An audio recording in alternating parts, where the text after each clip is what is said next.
Anfield et mourir, c'est un petit peu la tradition pour les clubs français en Coupe d'Europe, puisqu'à chaque match à élimination directe, chaque déplacement des clubs français s'est soldé par une défaite. 7-0, donc celle-ci, la première de cordée en 1977.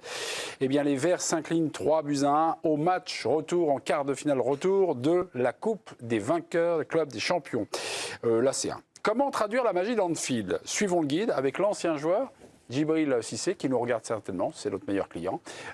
C'était dans l'équipe de Greg, c'était dans le pourquoi. Regardez, suivez le guide.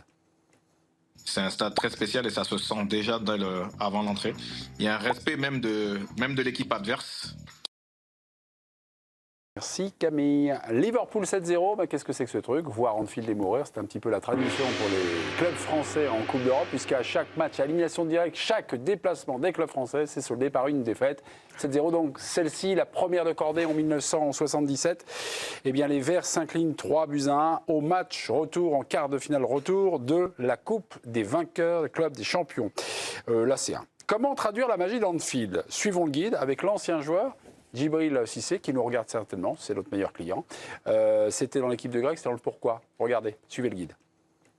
C'est un stade très spécial et ça se sent déjà avant l'entrée.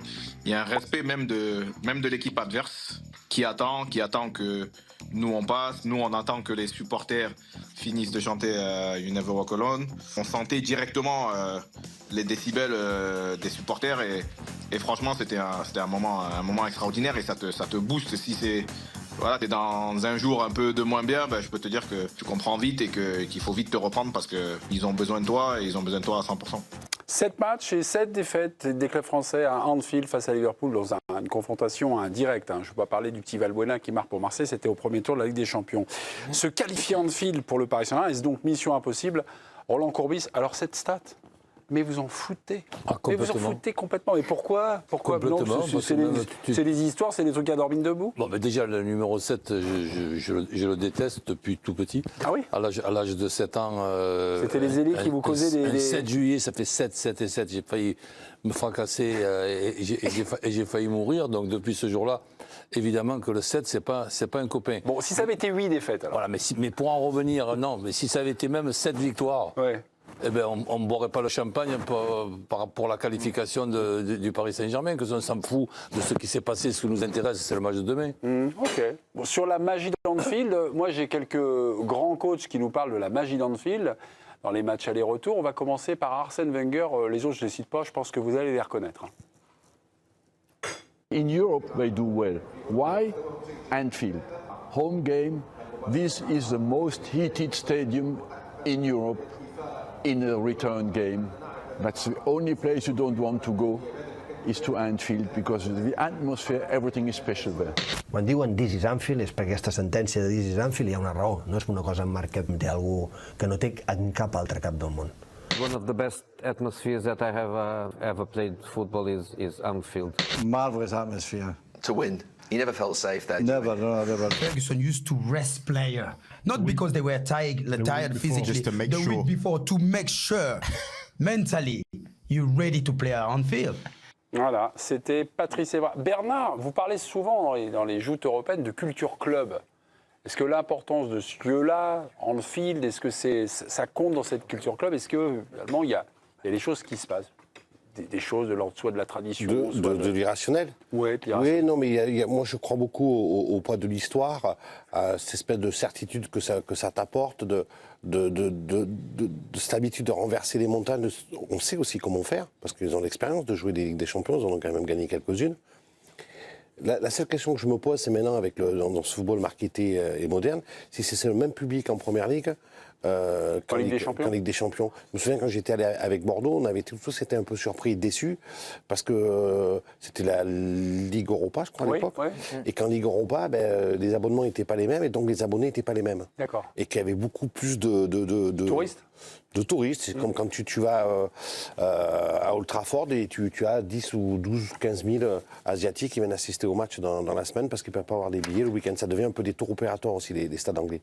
Donc ça, je n'ai pas la réponse, mais c'est une question que je me pose. Mais il y a un truc que tu as dit, Bernard, tout à l'heure sur le débat précédent, et je pense qu'il va beaucoup peser, c'est que là, tous ces entraîneurs qu'on a vu parler des matchs retour à Anfield avec des atmosphères spéciales, etc., c'était des matchs retour où ils devaient renverser un score. Là, non. Et là, ils mènent 1-0 et Anfield, cette atmosphère spéciale, elle est là parce que c'est un public, c'est pas un public qui chante et qui est déconnecté du match, c'est un public qui réagit aux actions de jeu et pas seulement aux actions offensives. Aux tacles, aux récupérations, sur contre-pressing par exemple, quand il y a une récupération, le stade s'enflamme. Et c'est ça qui booste aussi les joueurs, qui leur donne cette envie de se surpasser, d'aller renverser l'équipe adverse dès les premières secondes. Ouais. Et là, moi, je ne sais pas dans quel état d'esprit ils vont attaquer le match. Parce qu'ils mènent 1-0 et je ne suis pas sûr qu'ils y aillent player au plancher. Et donc, là, il peut y avoir un petit moment de flottement et le PSG peut en profiter. Flottement du public aussi, parce que là, ils savent plus ce qu'ils vont faire, puisque normalement, ils sont là pour rattraper un but, pas pour en remettre un second. Hein. Mettre un second, c'est pas rigolo. Donc, ils savent quand même ce qu'ils vont faire.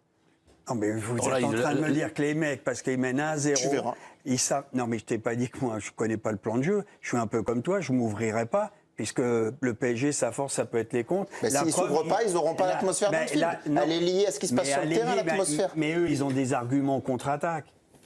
Tu comprends bien qu'avec très peu de ballons, tu l'as vu le match. Moi, je te dis, avec un peu plus de justesse, ça peut faire 2-0. Et Jota, il va pas jouer. Il a fallu qu'il y ait une deuxième frappe pour ça. Il y a eu une frappe. Oui, non, avec plus de justesse sur la dernière passe. Il y a eu deux. Faut bien regarder. Il y a deux ballons, ils peuvent transformer et marquer. La preuve, City en a mis 2. Mais bon, pour revenir, Jota. Si Paris est plus juste aussi, ils peuvent marquer. J'y peux rien. Non, c'est Alisson qui a été très bon. Parce qu'il y a aussi des. Oui, il y a une occasion. Non, il n'y a pas qu'une occasion. Bon, les amis, vous disputez pas. Il y a Neves qui en rate. Et Nuno Mendes, son but, c'est de défendre pas que quand Salah est sur le terrain, en fait. Le match, il ne s'est pas arrêté quand Salah il est sorti. Pour lui, oui, mais c'est le problème. Donc c'est une erreur aussi. Pour moi, il y a une grosse occasion, c'est Neves qui l'arrête. Le reste, ils sont là, ils défendent. Aussi, il en a raté une. Et non, le conclusion, Eric Blanc. Pour revenir, ils savent ce qu'ils vont faire. Ils ont un plan de jeu. On va être sérieux.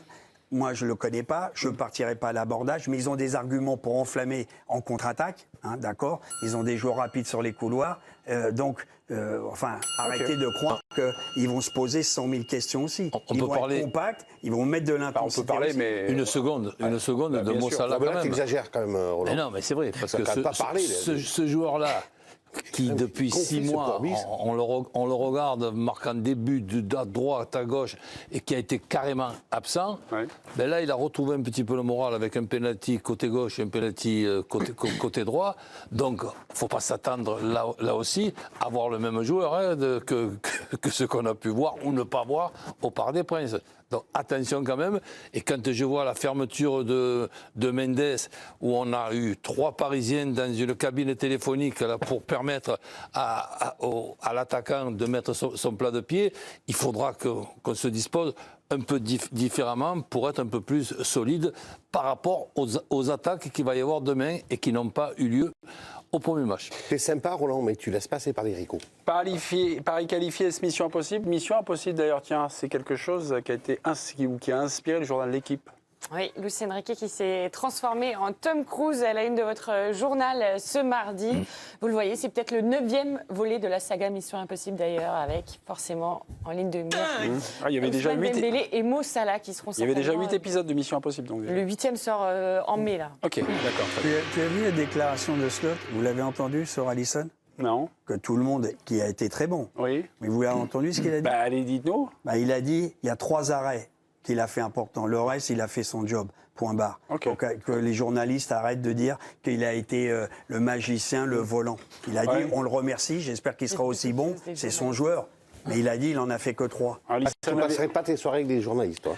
Alisson C'est pas ça, j'écoute. Non, mais de temps en temps, on s'enflamme pour peu. Alisson, il est meilleur du monde. Il y aura un débat. Alisson a aussi dit qu'il avait fait le match de sa vie. On l'a pas forcé, on lui a pas mis un pistolet sous la tempe pour qu'il